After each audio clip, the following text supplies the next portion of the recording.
All right. Well, welcome again to Talking Volleyball for anybody who's on board, which is usually nobody, but that's okay. If we get a few people, that's just fine. So, BJ, we're gonna have some fun today. But what's going on in deepest, darkest Wisconsin? Not much. Been hot. Like much of the northern hemisphere right now. Went and played yesterday, and I said to my neighbors last night, the sun very gently or maybe savagely reminds you that when you take your shirt off at the beach, you have to wear sunscreen. Yeah, yeah. I It's grew up in Syracuse, and I'm used to the northerner, the Great Lakes sunburn, because we yeah, get faked yeah. into it. Here, I'm outside of Phoenix, and it's 77 degrees right now. It is, we are in monsoon, and we got rain this morning, and it's ridiculously cold here for here, and Yeah, we love it. yeah, So, yeah, that's great. anyway, yeah, I've been doing some camp stuff, and I know you've been playing as much as you can, and got some other things maybe going. Yeah, camp for us again. My second camp of the summer next week at a school that I haven't worked with in the past very much. So it'll be interesting to get out there and see what the kids are like and see what the coaches think about how we run a camp. So it'll be pretty fun. Yep, I'm looking forward to it. terrific. Well, tell us about our guest for today. We'll bring him right in here. Craig's a volleyball coaches and trainers member. We don't know each other in real life, but we've been around each other in VCT. And he made a comment just recently, or I think it was maybe in a private conversation. The two of us were talking, and he made a comment about coaching tens and the competitiveness at that level. And it's always been sort of tricky to gain that or to get that sort of balance between competition and learning. So I thought, well, let's get him on here and talk it through. Sounds great. Hi, Craig. Hey, how are you this morning, Steve? I'm doing great. Enjoying the cool morning and then a little bit of coffee, which I definitely need at 8 a.m. But it's a nice weekend. And Yeah, by the way, BJ it's will walk away to walk the dog every now and then or whatever. okay. Well, it's disappointing when Phoenix is 10 degrees cooler than Kansas City. Yeah, and yeah, and you do have humidity. Uh-huh. I've noticed that. Yeah. Yeah. Uh-huh. Yeah, so I think my thought with talking with BJ was when you're talking about 10-year-old volleyball, I mean, my big thing all the time is I want kids to love the game. I want them to have fun. I want them to enjoy it because the longer they play this game, the higher level they can play it at. So, so it's almost like the chicken versus the egg theory, like what comes first. And I think really what comes first is competitiveness because skills can come later. At 10 years old, a lot of these kids simply aren't strong enough to do some of the skills. So that's my basic thought. Yeah, I believe strongly in that too, Craig, and that was my big reason for asking to come on. I think the hard part is coming up with creative ways for them to be competitive. It doesn't always have to be. I guess I don't know. It's a realization I had some time ago. Somebody I'm sure helped me with, but it doesn't always have to be competitiveness with the person across the net.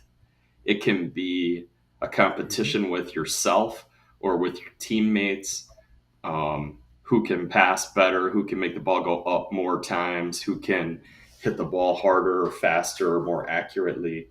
And just building that competition to me in any possible way, it seems to be a major building block to young teams. Right. Okay. Good. Good. I tell people the last 11s team that I coached, and they are now graduating high school. Okay. I knew they were going to be really good because when I got to the gym, probably 20 minutes before practice started, they were already playing across the net. And that's when you know you've got a good group. So I'll see how how the tens figure that out. Yeah, when they can figure it out on their own, that is more fun than playing pepper or whatever else they do. Um, Right, you know you've got a special group. right, yeah. So we had the little discussion about multi-sport athletes, and I've been always a little bit on the other side where I want multi-sport athletes. I mean, I feel like if I can talk to a kid about, hey, you do this in basketball, or you do this in soccer, or you do this in softball, here's how it translates. That we can connect. It's an athletic event. Yeah, I agree. I think I think those kids coming from other sports, it's just volleyball is a kind of a late starter. When I was teaching impact, I'd get a ball and set it on the ground, blow the whistle, and say, "Okay, we're playing soccer. You know, nobody's moving, but there's a soccer game going on right now." And that's the reason that we start kids at 2 years old at soccer, because the ball sits on the ground. It's easy. You know, Right, not that soccer at a high level is easy, but it's easy to start that game. And basketball is probably the next, popular sport that kids learn, or popular team sport. And there too, whenever you get in trouble, you can grab the ball and stand, and right. you're still playing basketball. Uh-huh. you know, there's no opportunity like that in volleyball. I think that's what makes it such a unique sport, and a difficult sport. And it, like you said before, Craig, there's some strength that's needed in order for you to be able to play. Right. I Good. think the other thing for me, though, I'll play a little counterpoint here.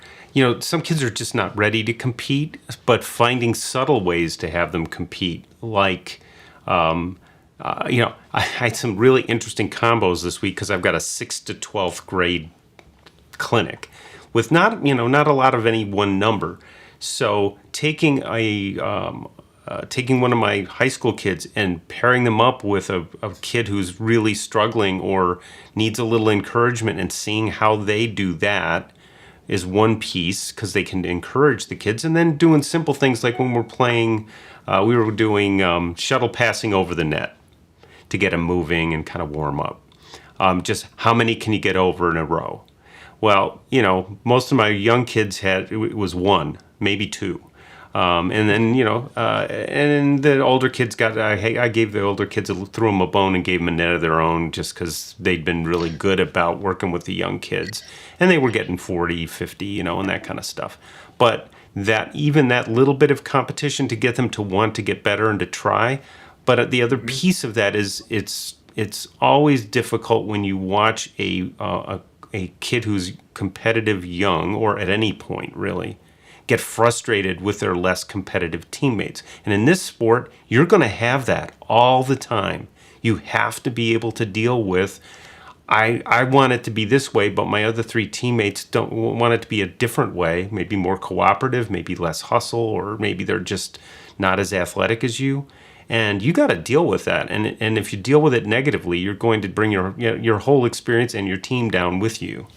So figuring that one out, in addition to helping them, finding subtle ways like how many over the net, or, can you just touch the ball, or can you chase it down, or and measure a little bit of that, I think makes sense. But you could get off the rails pretty quickly if you're not careful. Yeah, I think those are good points. I I am glad I'm not in your position, because I've been in that position where I coached at a small private school, and you got who you got. And the range of abilities was fantastic. It was from the lowest lows to very, very good players. My hope is, because that frustrated with teammates, that's going to be that would be a difficult one to deal with. My hope is at tens, they're all fairly similar in ability and in experience. So I'm hoping that that's not something that is going to stand in the way. Yeah, I think that makes a lot. You will find there'll be you're going to see the kid who's just a natural, and you're going to see the kid who's just ridiculously awkward. The as you pointed out that Sarah and had mentioned that, and John Kessel's line about not being their last coach. Boy, at 10, that's really important, because I do not know who's going to be an awesome athlete at 16 or 18, and there's just no way to tell. My guys this year, we play at a pretty good level, and our division was pretty tough on the boys' side, different school, and we made the playoffs for the first time, and the first thing we see is a 7'2" right side. I'm like, okay. Guys were like, "What do we do with that?" I'm like, "Dig," So, but they held up. I mean, we lost, but man, they played their hearts out. That is awesome. The first year I coached boys, we were playing a team that had a 6'6" setter. And our rule was, if the setter was in the back row, we hit it at him. Okay. The problem is that setter wanted it hit at him, because he would dig it, somebody would set him, and he'd crush it from the back row. So we had to change, but we didn't change fast enough. Well, I envy you, because you got your guys to hit zone 1. I can tell my guys all day long to hit zone 1, and it's zone 5 all day. So, it's just one of those things. Yeah. That time zone 1 wasn't the best idea. But okay, so with the kids, and I've been in the gym once or twice a week for the last month or two with 9 and 10-year-olds. So here's kind of my strategy. All right. So we start out and we do a thing that I call a jungle warm up.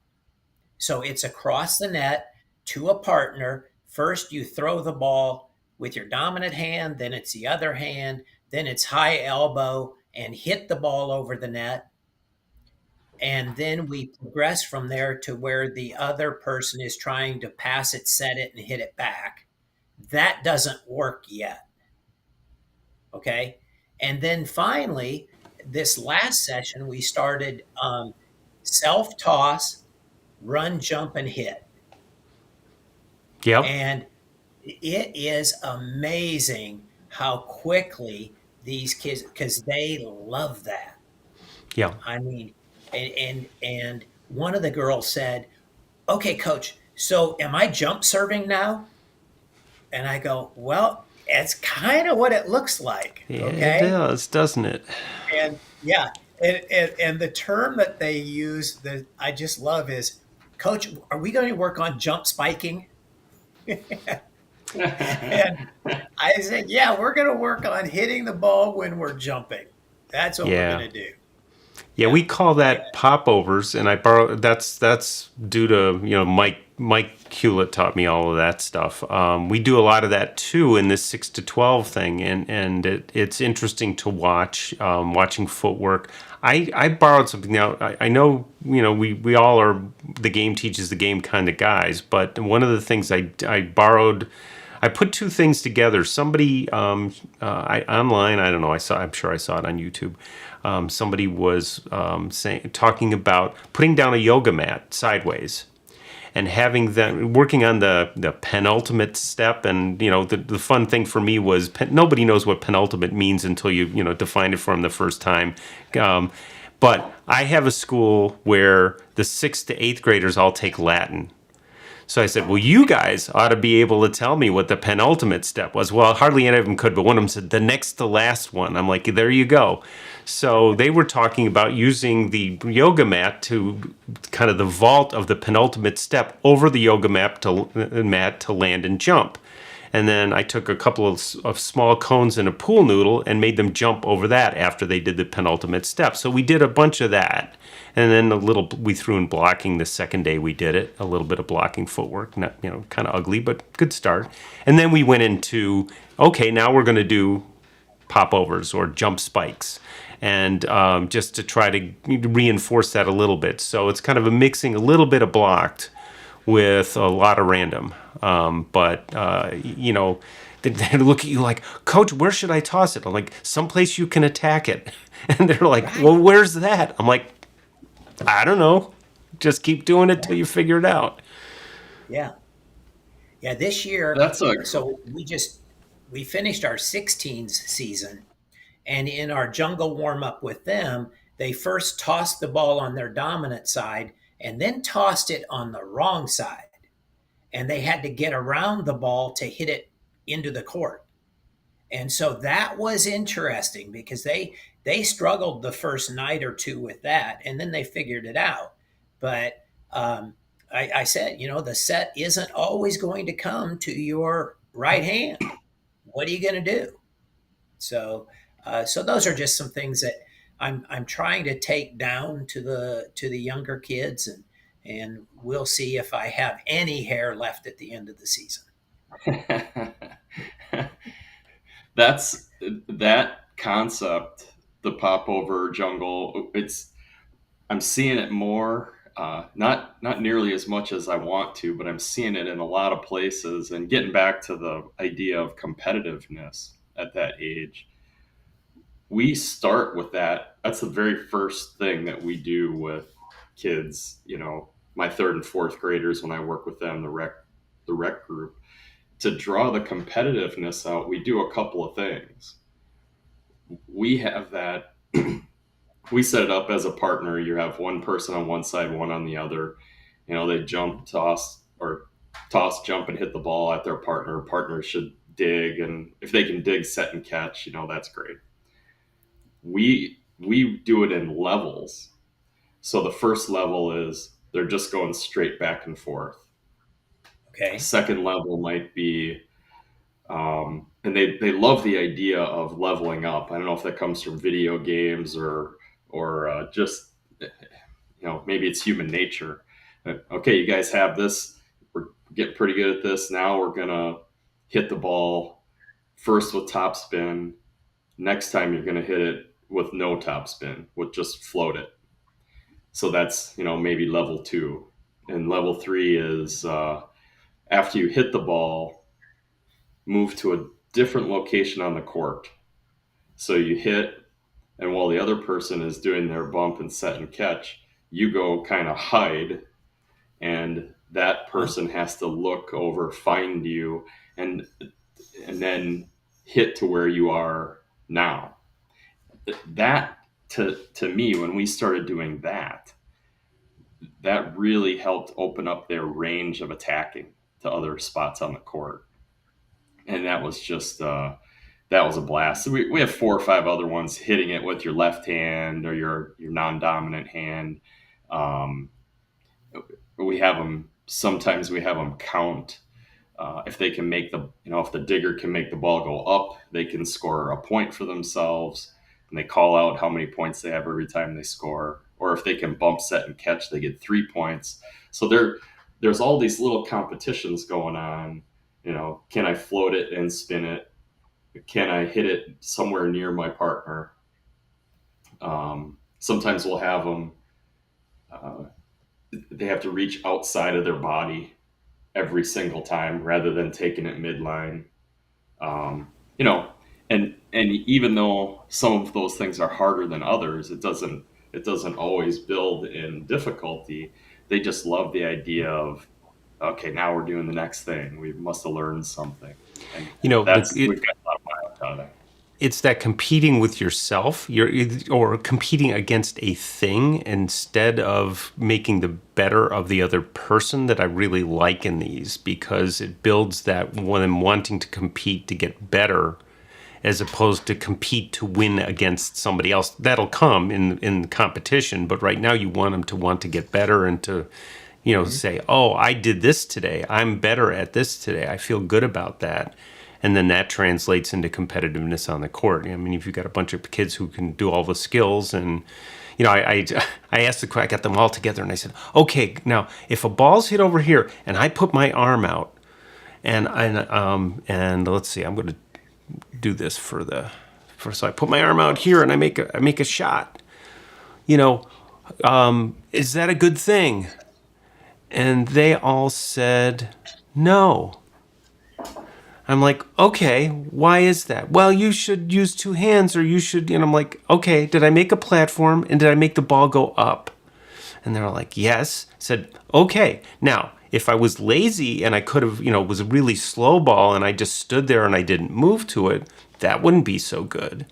But if the ball's flying by me and I got to get there quick, it's, any way you can make it. Because, I got the one thing I'm seeing more and more of is lazy soccer plays. But we can work on that. But I had a kid the other day and he was really good. He made a great shot with his feet, but I'm like, you could have moved to it. I'm like, yeah, but I had my feet. I'm like, all right, fine. Yeah. Yeah. That was, again, back to the boys' game. I had a player in pregame warmups. He's coming in to hit a quick. He plants, does a 360 in the air, and hits the ball. And I just thought, holy cow, I wish I could do that. But he didn't do it. He never did it in a game. That's good. What other kinds of things are you doing with tens? I'm always curious because I work with them a lot, and we keep the numbers, the team numbers, real small. It's pretty rare that we even have 3 players on a team because it's tough to manage. It's too complex for them. But what else? What else do you do with your tens? Yeah. So, I mean, it looks a lot like volleyball. What I love about my club is we cap the number at 9 players on a team. So these kids are going to learn everything, because unless you guys are better than I am, I don't know how tall they're going to be. I don't know how strong, how fast, how anything. But what I do know is the more we let them play, the more fun they're going to have. And we actually got a kid in our gym this year that she was on a nines team last year, and they only let her play in middle front and right front, and then she had to go back to the bench. And her and her mother said, well, we're not going to go back to that club. So then what we do a lot of is we play a lot of 3-on-3, and then sometimes we'll go to 4-on-4, have one kid standing by the pole, and we just continually rotate through, so everybody's playing with everybody. So we do a lot of that in warm-ups. The other thing is, if they're on the same side of the court, we might have a little competition where see which group can get further in the alphabet when they're passing the ball to each other. And the hardest thing for them to remember is to call mine and then to say the letter of the alphabet they're on. So we can have the mind discussion now, BJ. Nah, that's all right. Let that one go. Oh, I can't. We got a little time here. So, no, this came from an earlier discussion, Craig. okay. It was pointed out to us by a guest that we are the only country in the world that calls mine. Really? Yes. And it was in context. I think it's totally okay in a scramble, a transition play, to take responsibility for chasing a ball down, especially because we play perimeter, and if there's a deep one in the corner, you can tell that person in middle back, they've got it all day. But if the person on the wing sees it coming, God love them, go get it. So that's a good mind situation. But mine on serve receive was pointed out to us to be pointless, and that the pre-point discussion of who's covering what, who's committed to what, is a better habit to develop. And so to have them have that conversation, I've got short, I've got deep behind you, I've got to start that language among the kids. And if you can start it at 10, I will love you at 16. I think it's a small point, but it's one that really stuck with me as an important thing to teach. Okay, but what's going to happen then if I teach that, the kids get really good at making these decisions? I'm going to coach them from 10s, 11s, and 12s. They get on the 13s court, and it's an old volleyball coach who can't deal with change very well. Yeah. What I teach is your coach is going to say different things than I'm going to say. And you will learn from each one of them, and you will eventually figure out what works for you and for your whatever team you're on. And, I had a kid the other day say, well, so what do you call... I took a middle. She came in and said, well, I played middle. I said, well, we're going to have you set today. And I had two middles setting, and, and said, okay. She was like, well, what do you call them? Red, white, and blue in the back? I said, honestly, I don't use that system, but I tell you what, I'm used to red, white, and blue being left to right across the back. And I have spent the last 2 years in teams where they do it exactly the opposite. It goes blue, white, and red, left to right. And I'm like, okay, so, and I'm used to calling the 9 ball in the front row a red in some systems. So it's like every system's different. The only common system, I generally will teach them the 2-digit system so they know, because you can translate that into anything, at least in the front row. And then Mike Hewlett taught me a different way to break down the back row numerically. But I said every coach will be different. Learn the language. You all have to take Latin and Greek. You can learn the language. So do it. And so you're going to have a coach say, "Hey, for defense, I want your heels on the back line for middle back defense." And I'm not going to tell you that, but when they do, if that's what they want, if that's how they play, do it for that team. We're all different, and I've had coaches learning to fly. My coach, who was not very encouraging, was the guy who got me over the hump. He just would sit there, and my other guy was a little more forgiving, a little more encouraging, and this guy just goes, well, if you know what you did wrong, don't do it. I'm like, oh, okay. So sometimes it takes a different mindset to help you get past a limitation. And I wish I could tell you I'm right, but I'm not right. In fact, we started off our whole thing. I put day 1 on the little whiteboard we had, and I wrote the following underneath. It was the first word, MISTEAKS. I told BJ this story yesterday. And I sent a kid up and I said, so go look at the board. What do you see there that's a little weird? He goes, I don't know. It says mistake. And I'm like, oh, God, I picked the one kid in the room who can't spell. So, we had fun with that. And that's it. Well, I love using a whiteboard. So in our gym, we've got 10 courts, and only 5 of them have a whiteboard. So I always try to get a court that has a whiteboard. And this summer I put up a Dolly Parton quote. And the quote is, "Hungry dogs run faster." And 10-year-olds could not get that. They didn't know why the dog was hungry. They didn't know where it was going to get its food. It was really, really funny. And I said, no, it's about sports. Well, why do hungry dogs play sports? Yep. There so you I go. have to. Yeah. I love So it. I'll try to figure that out. I, But still, we're the only country that calls mine. Yeah. yeah, it's pretty rare around the world. Kessel had John knows Lang Ping really well. When she came to Yeah. the U.S. and coached our national team, she went and asked him, why do they not know whose ball it is? Why did they have to say mine? It floored her that they didn't know who was taking the ball, or that they needed to ask.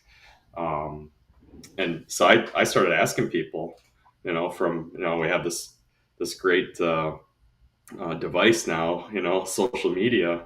Like, hey, do you call mine in your country? Is that something you do? And a lot of people, they're just foreign to the concept. They don't understand it. So it was sort of eye opening to me. I thought when it was Jim Keen that mentioned it to me, I thought he was nuts, and it took him about maybe 3 minutes to convince me.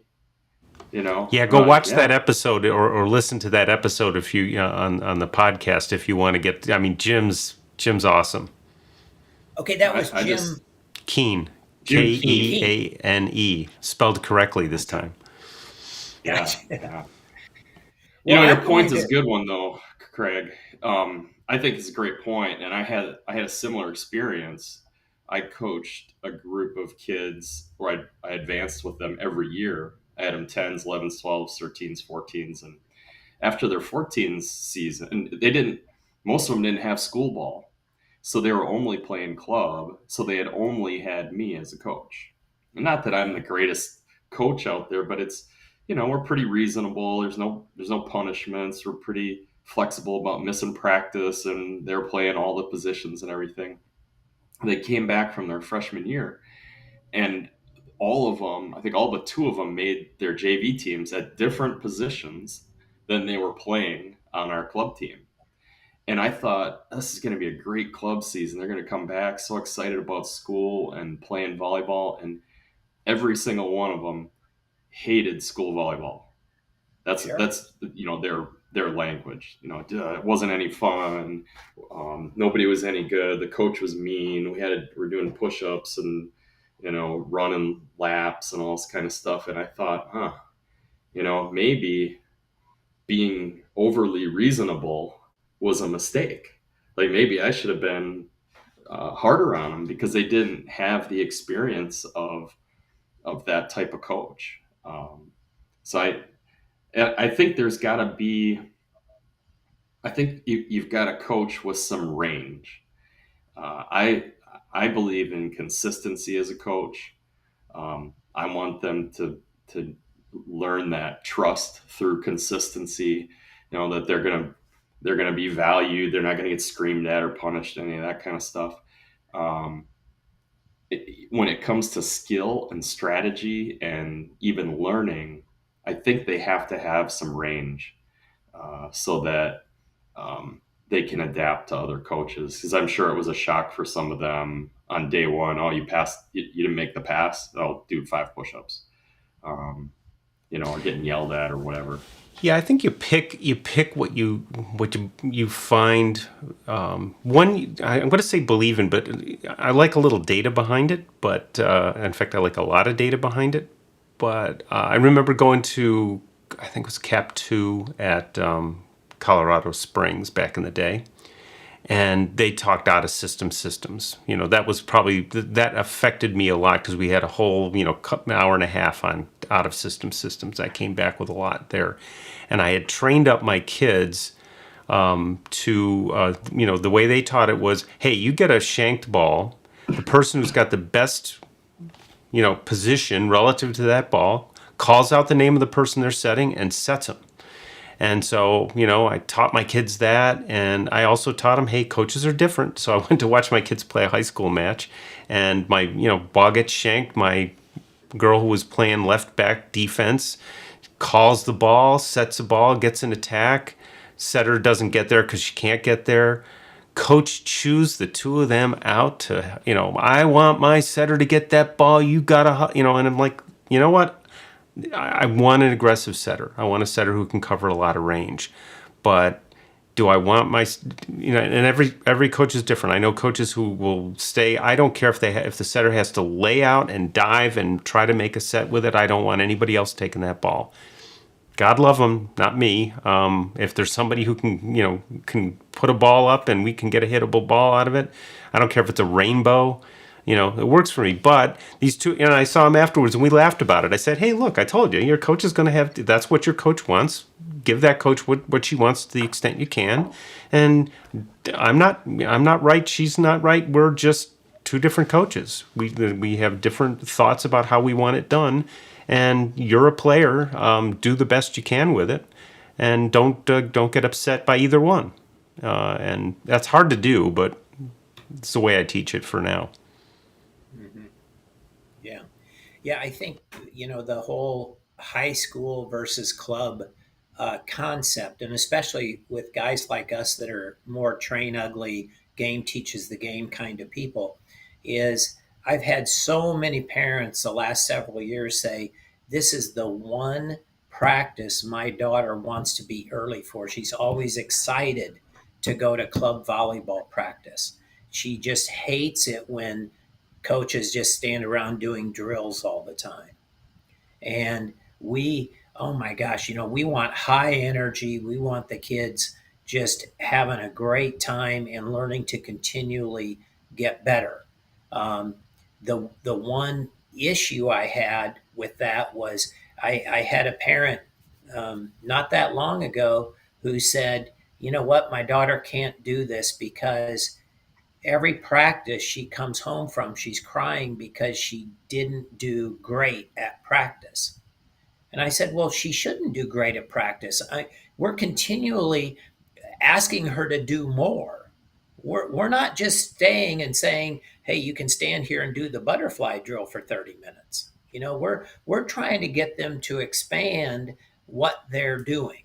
So I don't want them to necessarily come home and be all excited that they had a great practice, because that kind of means that they haven't gotten outside of their little box. Does that make sense? Absolutely. Very much so. Yeah. Yeah, I agree. And I think that was there too was, I don't know if it was an error, but it was a misjudgment on my part with that group of kids. They did not know standard volleyball drills. So the first few days of their school setting, they didn't understand how to run hitting lines, or they didn't, there's some common things you do in hitting lines. You hit a ball and you go chase it, and you make sure that there's no other balls under people's feet and all this kind of stuff. They just didn't know those common drills. And I'm still conflicted about if I did it right or wrong. I don't use many of those drills. Actually, I don't use any of them. My kids the other day were, we're doing, we want to do hitting lines. They said, well, you won't be doing them in my gym. We'll do things like that. We'll do a thing where you have to transition and, attack a set and all of that. But I'm not tossing hitting lines. You will never see me toss a ball. I won't say that. There's a couple of situations, but I do think one thing that I think as a group we need to work on, and I'm talking about VCT, is, there are coaches out there who train pretty and get the job done. Most of the science says that random is a good thing, that breaking down a skill into minute parts is probably not the best way to retain it. But I think you have to have room for some variety. Now, there's certain concepts, I think a combination of blocked and random works, but the game is more like random. And if you want to get a kid who makes that wonderful play on a ball, they have to have a chance to have seen that in practice and a totally blocked practice. And I don't know many blocked coaches who do a totally blocked practice. At the very worst, they do 90 or 100 minutes of drill and footwork and all that stuff, which is footwork's probably a little underrated these days, I think. But at the end of the day, they'll do 20 minutes of scrimmage at the end. So they get some random in there. It's just that if I were going to do it, I'd flip it. Maybe the one exception that I'm thinking about right now is I may go back to more drilling of footwork for setters. But then you see things coming up. Like right now, I see more kids jump set off the right leg on every touch, and I know somebody's teaching that. And I go, what's the point of that? Well, they can rotate more, they can do more. I'm like, and they can beat the hell out of their leg. Their right knee is taking a beating every time for at times for a good reason, but maybe 10 or 20% of the time, not 80 or 90% of the time. Or jump setting from, the back row when we, again, everybody's different, but, an emphasis on jump setting too soon, I think, makes it. And then you get coaches who say, no, I want them to do the most advanced skill right off the bat, even though it's going to be terrible because it's going to get better and that's what they need to do. That's the argument I get about don't teach the torque serve. And I'm like, well, I teach it. I can't get kids to do it because they all want overhand serve regardless of, but that's another story. So making space for different approaches to the game and teaching the kids that those exist and it's okay to a point. Punishment stuff, I'd love to get out of the game. I know I can't, but I can do my part. Or as we affectionately now call it, consequences. The only consequence I'll use is if you're really being a jerk, you're not going to get on the court. That's the consequence I'll use. That's it. And, maybe I'll throw in a tuck jump here and there, but that's it. But I don't know how you guys feel about that or what you do, but. Yeah, I had one of the girls in my gym this summer. Her parents were both Division I athletes, and they said, if our daughter is being disrespectful, if she's being sassy, make her run, make her do push-ups, make her do this. And I go, that's not me. The biggest consequence I can give a kid is, why don't you go sit on a chair by your mom for a while? Okay. When you're ready to actually play the game and have fun and work with your teammates, then we can do it. But I don't want the best team in America at running lines. Years ago, I was coaching a team in regionals, and we were beating the top seed. And when the coach called timeout, the coach made the kids run lines during the timeout. Excuse me. And my kids were so disappointed. They were watching these girls, and they knew some of these girls. They played, they were from the same schools, and they were just amazed that this coach was making them run lines during a timeout, basically telling them that they shouldn't be getting beat by my team.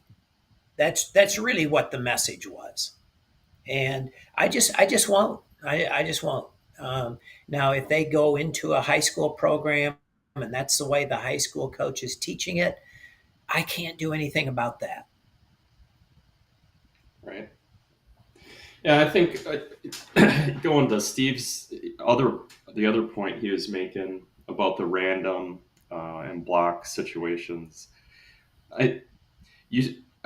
we learn from, or we tend to steal things from highly successful clubs that are winning a lot.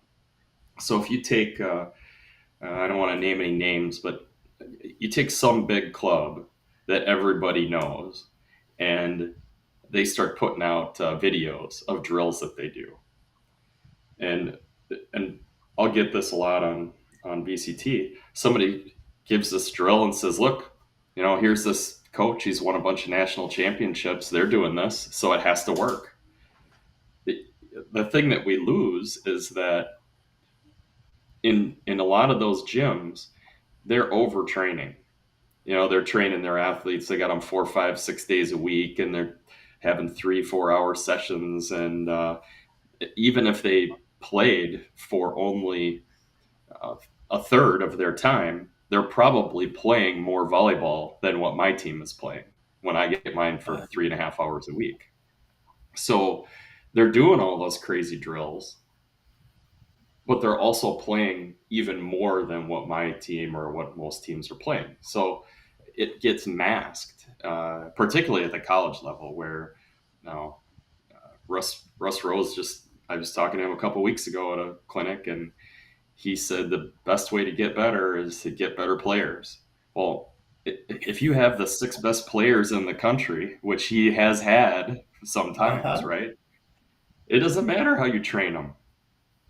Your strategy matters, your athleticism matters. It's not going to matter how you train in that gym because they're going to be good no matter what you do. Do you ever look at teams and think to yourself, boy, I would love a crack at having that team and then teaching my way? Because, and I'll give you a for instance here. Um, I've had situations where coaches of one of our top teams at either our age group or a different age group will say, hey, let's do a scrimmage. But then they will want to play a game that has no relationship to the game of volleyball. Like one that I can think of off the top of my head is you scored points by hitting the ball under the net between your opponent's legs. And this game went on for about maybe 2 minutes. And I said, hey, coach, thanks so much. Really appreciate the opportunity, but we've got some other things that we need to work on. Because until we actually score points in volleyball by hitting the ball under the net between our opponent's legs, I just don't see why we would train it. And Yeah. and that coach had our club's top team at an age group. They were really good players. But it was like I think there was more there than what they were getting. Yeah, Yeah. for sure. I had a coaching gig like that where I was not in charge, and it was super athletes, and they were being trained without blockers. There's no blocking, and they're hitting a lot of balls, you know, and the angle of attack is very different because they're just going straight. You know, a great athlete can hit a ball to 10 feet, 15 feet when there's no blocker, and then in matches we're getting blocked. And I made a comment after a match is they need to see a double more often. They need to see a double block more often in practice. And I'm sure it didn't feel good to the coaching staff, but it's really what needed to be done. Uh-huh. Um, so I very much agree with you. I think I would have loved to have had the chance to put two antennas up about 5 feet apart, put two blockers in between those antennas, and make the outside hitters score by hitting through those antennas. You Right. know, hey, you got no choice. You got to hit against this double. And I would have loved that opportunity, but you can only do, if you're not in charge, you can only do so much. I feel the same way. I think about that with other teams all the time. I would love to train that team. But we've had this conversation before. I think it's a great experience for a coach to be an assistant.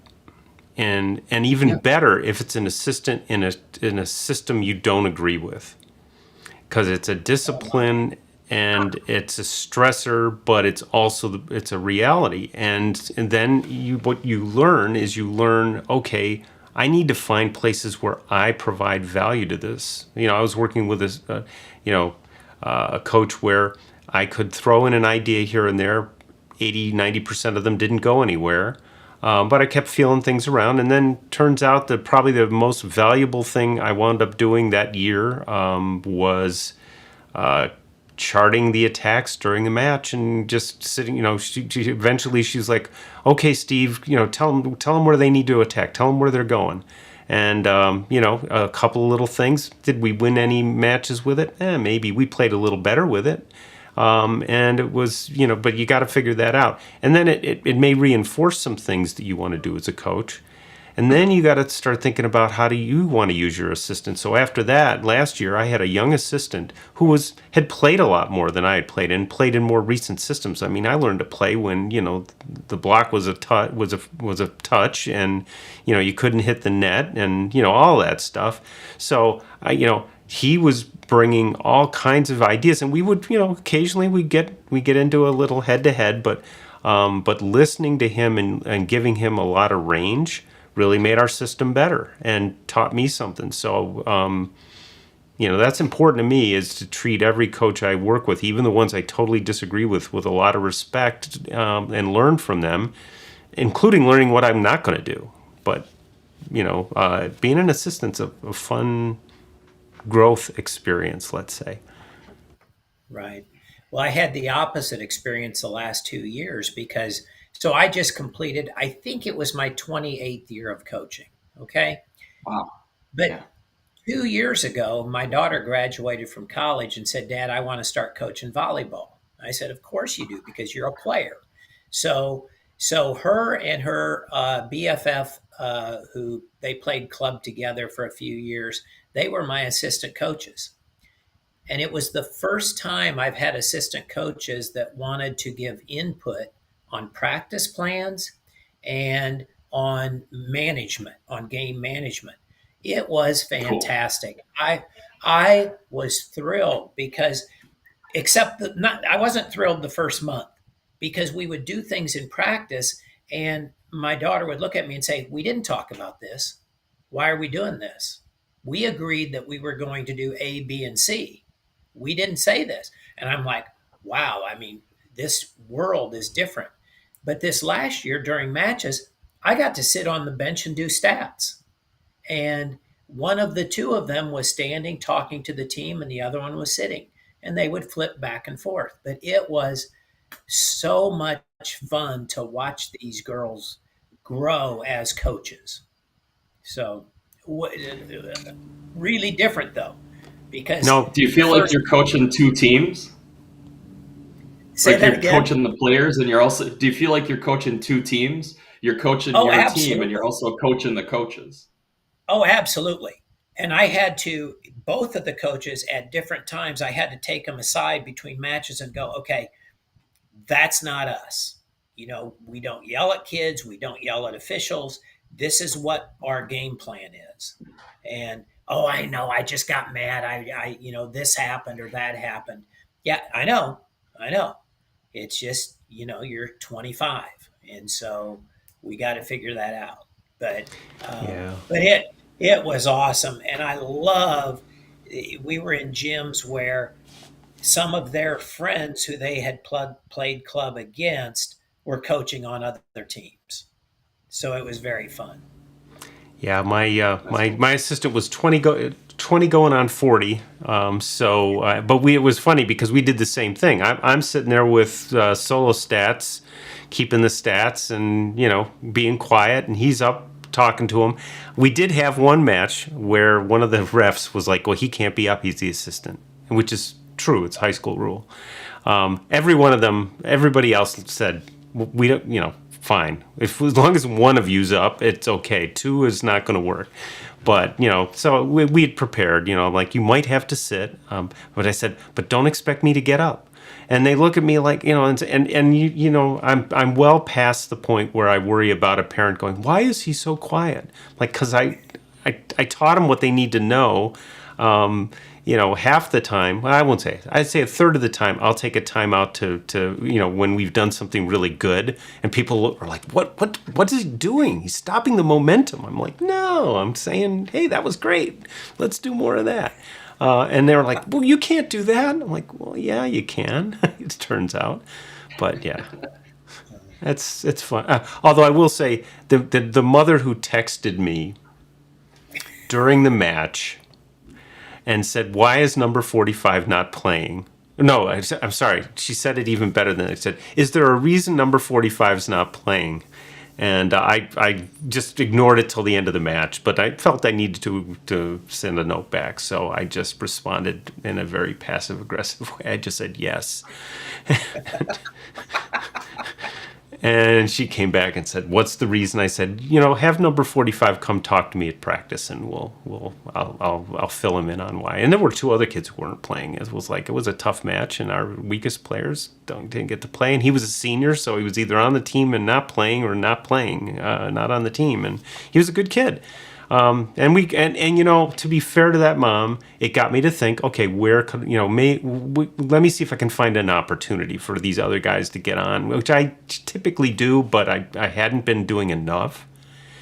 And so if you have those kind of interactions with the parents, they can be positive, even if you feel like, I usually gird for war. I've stopped doing that. But in my early career, I would have every stat. And I would have it's like preparing to be cross-examined. And I gave that up about 10 years ago. But the first 10 years, I probably did too much of that. That's awesome.